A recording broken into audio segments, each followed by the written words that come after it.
Series EV boot sequence initiated. Performing system integrity check. Level 1 motor functions, check. Level 2 weapon systems, check. Level 3 targeting systems, check. Level 4 energy system, check. All systems online. Series EV unit ready for command. My frame has been equipped with the latest defensive technology.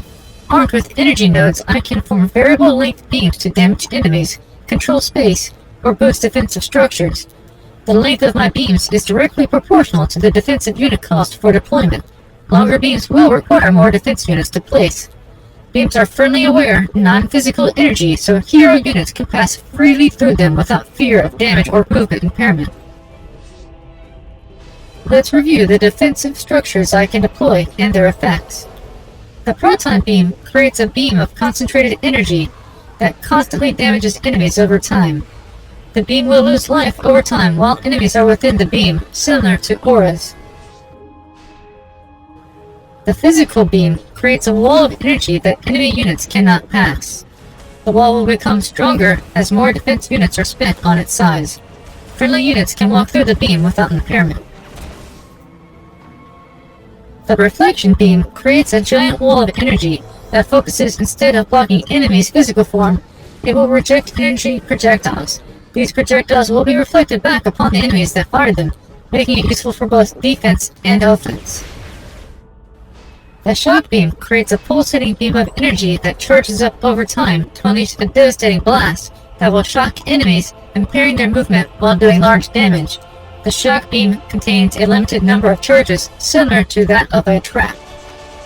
The Tower Buff Beam is a defensive beam that will power up any defensive tower that it can physically touch, increasing all of its performance characteristics. This is the ultimate support ability. Use it wisely.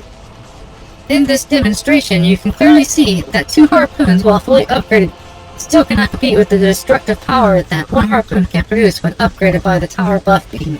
These effects will only multiply to be even greater as more towers are included within the beam. In addition to the variety of equipment I carry, I have the dual weapon loadout for direct combat. I can use any sort of projectile-based weaponry and augment it to my arm cannon.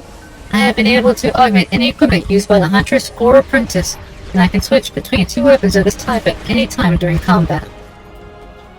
Finally, my 2 special abilities. I have the ability to self-replicate a decoy. The decoy will attract all enemy attention, and when the decoy expires, it self-detonates, causing damage to all enemies in the area.